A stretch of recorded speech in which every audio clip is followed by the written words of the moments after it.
very much. Thank you very much, sir. For your service to the Federal Republic of Nigeria. In this business, we have to be as transparent as possible. Thank you, sir. Thank you very much. Thank you very much.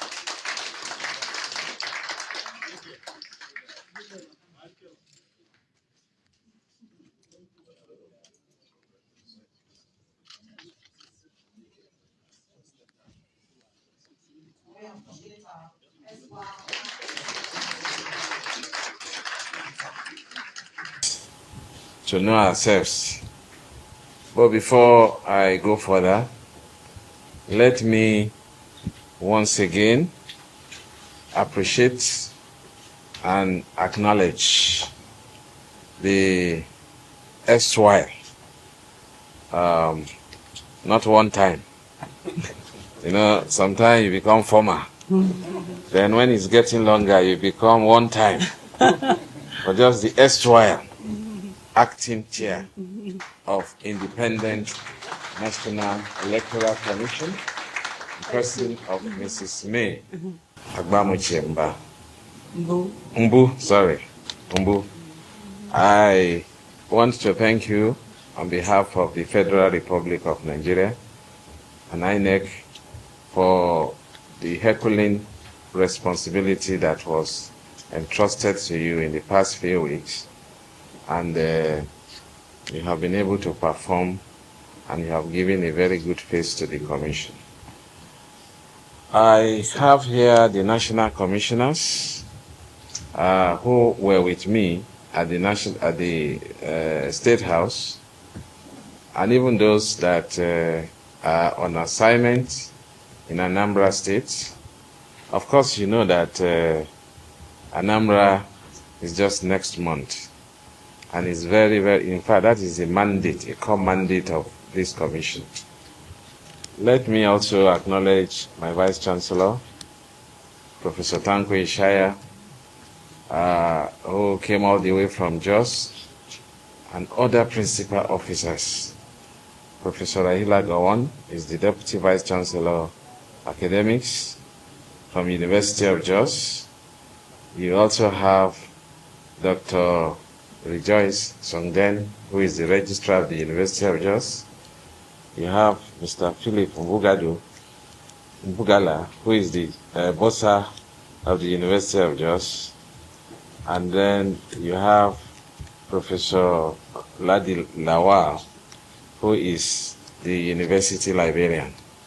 I was told that the whole university got shut down out of excitement that one of theirs is now given these very Herculean and important responsibilities of heading this commission at this time. Let me also recognize my dear wife, who is here with me, who is also a staff of the University of Jos, as well as my dear children that have accompanied me to see where I am going to be working for the next few years, as well as some of our friends that are here, and also now recognizing the directors, the various directors that have been introduced to me, not to talk of the secretary of the commission, who has guided us all through since morning at the State House, and even the very brief introductory meeting we had at the as a commission. Now, I understand the acting director general of the Electoral Institute is also here. If I'm jumping protocol, I know very soon I will get used to it. Members of the press, come. Distinguished ladies and gentlemen, afternoon. Can you all hear me now? I believe those that are in other parts of Nigeria who are INEC staff, they are also hearing me. The secretary informed me that she is steering the affairs of over 14,000 staff of INEC. That's correct. And so I am happy to interact this afternoon with just some selected members out of these 14,000 members or staff of INEC. It is with immense gratitude and a deep sense of responsibility that I am before you this afternoon today to be sworn in by the President of the Federal Republic of Nigeria as the chairman of INEC. I am indeed honored, very honored to be with you today as your new chairman. And as we mark the beginning of a new chapter, I want to assure you of my commitment to upholding the highest standard of integrity, transparency, and discipline in all our operations. I want to give you that assurance. And also to let you know that our mandate is very clear as INEC. INEC has a constitutional responsibility and a statutory mandate, as we all know. Our mandate is clear, and what is it? To deliver free, fair, and credible elections that reflect the will of Nigerian people. To achieve this, we must work together as a team. So that is why it was so important for us to start our assignment with this interaction. We have to be a team player. And some of you must have listened to my CV. I'm a professor of corporate governance.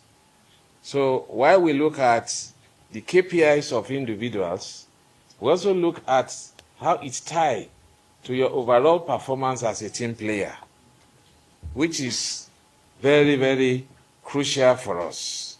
Therefore, to achieve this, we have to work together, leveraging on our unique skills and expertise to strengthen our institutions and improve our own process.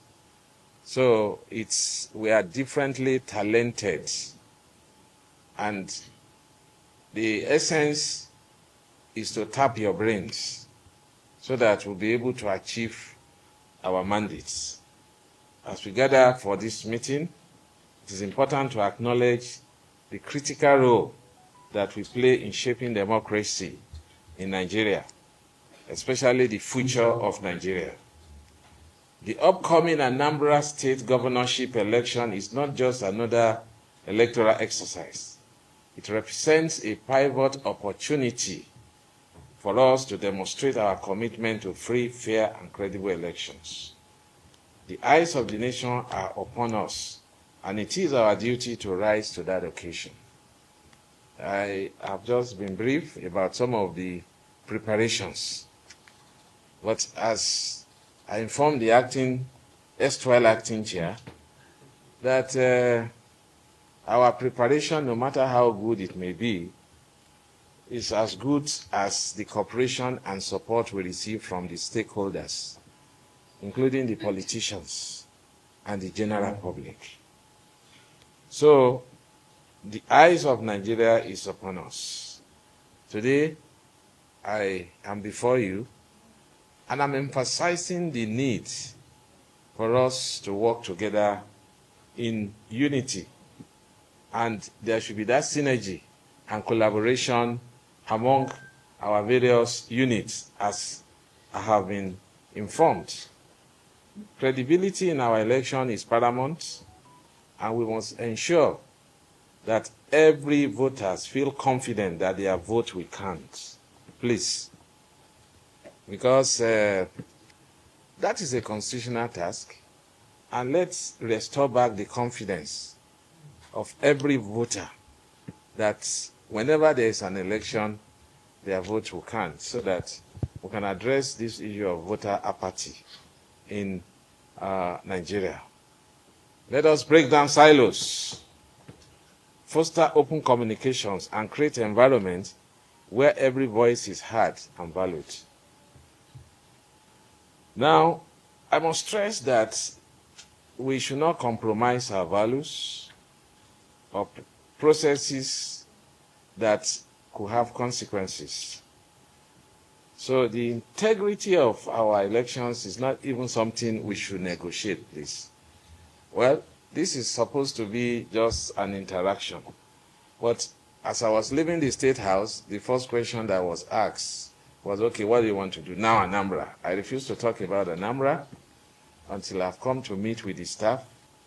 And also, Mr. President, in his remark, also echoed the same, that we should do everything possible as we go into Anambra election to give this country a fair, free, and credible election.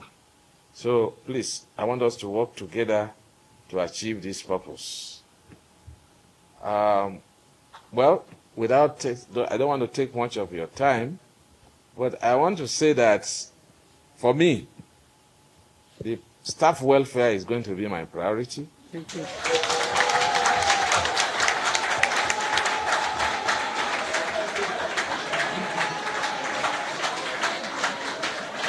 Okay. That's very important. Okay. Very important. I can see the echoes. Yes, sir.